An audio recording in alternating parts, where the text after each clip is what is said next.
Mohawk and Axel have ruled the MK Pride for 3 years. The fewer the males, the harder it is to keep a pride, so they've done well. But their time might be running out.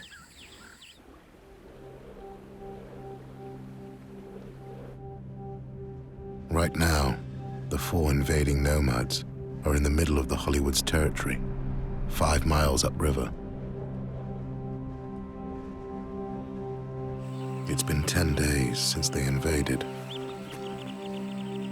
So far, the nomads have kept away from the MKs, but their chances of meeting are growing.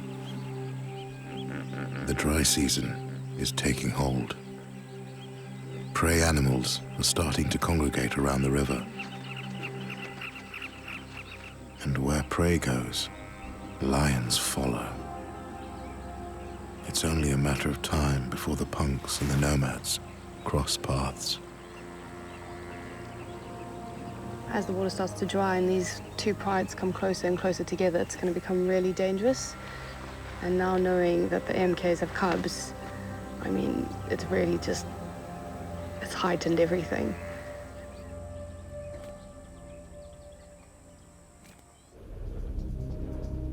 While the punks patrol the pride's borders and the mothers and cubs stay hidden, the MK Pride splits even more. Sarabi, the oldest MK female, and 3 others have set off on a hunting trip. They followed a herd of buffalo to a creek, the northern border of their territory. However, midday is not the time to hunt.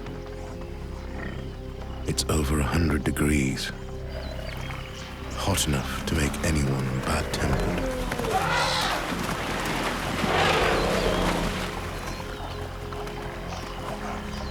The elephant has no intention of sharing this winter thorn tree, laden with nutritious pods.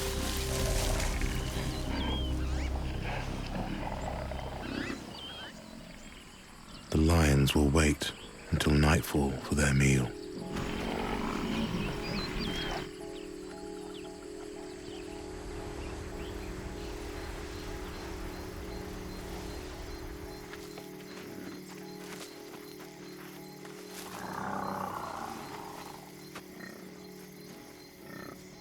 The 4 females must choose the right moment to ambush.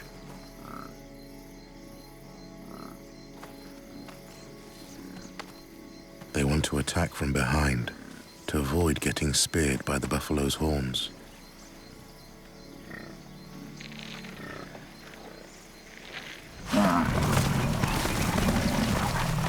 But an early rush blows their cover. Buffalo are the hardest prey to bring down, but they deliver the biggest prize. It's worth persevering.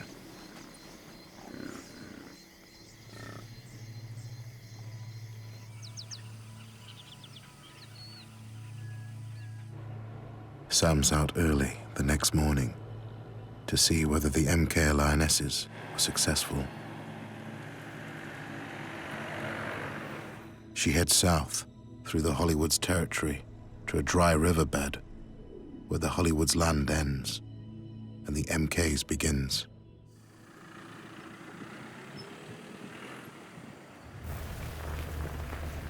Within minutes of crossing the border, Sam spots a familiar predator. But it's not one of the lions. It's a lone hyena mother and a young cub Sam's seen before. She's named the cub Kadiki, local dialect for little thing. When they're tiny cubs, they are so cute, with dark fur and just these tiny little faces with big ears. They really are something. The black fur indicates the cub's about 2 months old. Young hyena cubs only come out of their den when their mothers are present, so this is a rare treat for Sam. You see, it's a greedy little baby. He just keeps pushing up on Mom's belly, trying to get more milk. Kadiki won't be weaned for another year or two. Soon her mother will take her to a communal den where she'll live with other cubs and babysitters. But for now, she's alone in the den she was born in and completely dependent on her mother. Unlike lions, where they have group suckling and the females help each other look after the cubs, this is all the responsibility relies on this female.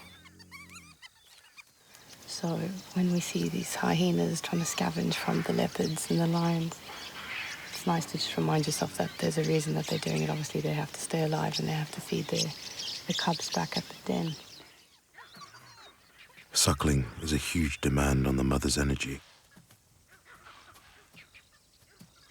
To keep Kadiki fed, she's got to keep herself fed too.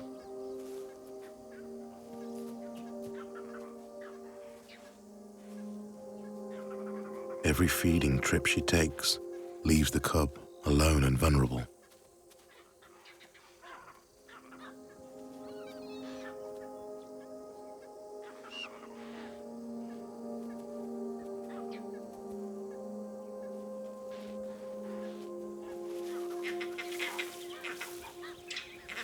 Started hearing some alarm calling. It started with monkeys, and now we can hear the baboons alarm calling too. And often they're really good indicators that there's a predator nearby.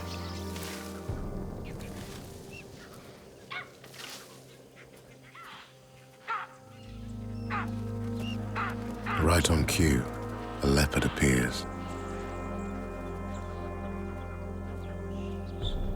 Barely 100 yards from the den. Luckily, for the little hyena cub, this skilled hunter is heading in the opposite direction.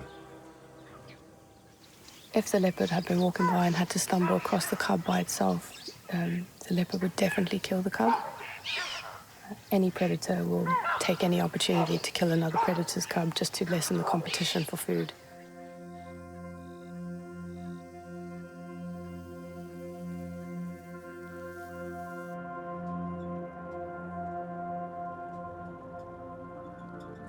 Only a short distance from Kadiki's den, Sam finds Sarabi and her hunting party from the night before.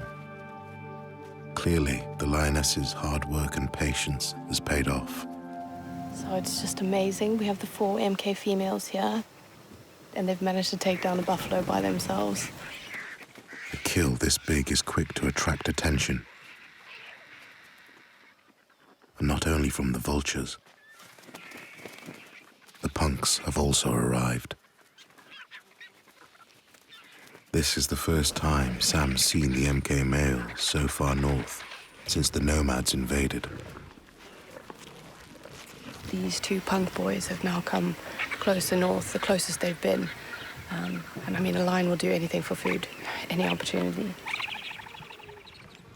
But here, at the northern edge of their territory, the punks are closer than ever to where the invading nomad males were last spotted. So yeah, you got to wonder where the nomads are and if they can also smell this buffalo carcass.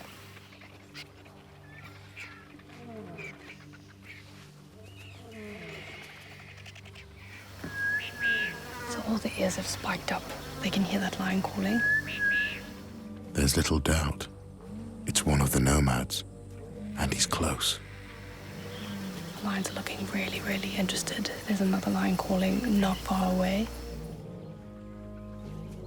The punks immediately abandon the kill and get back to work, marking their border.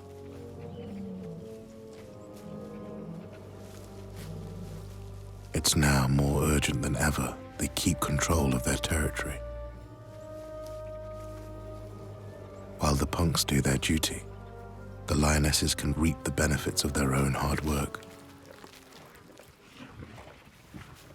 There's only 1 female, Sarabi's, left on the kill now.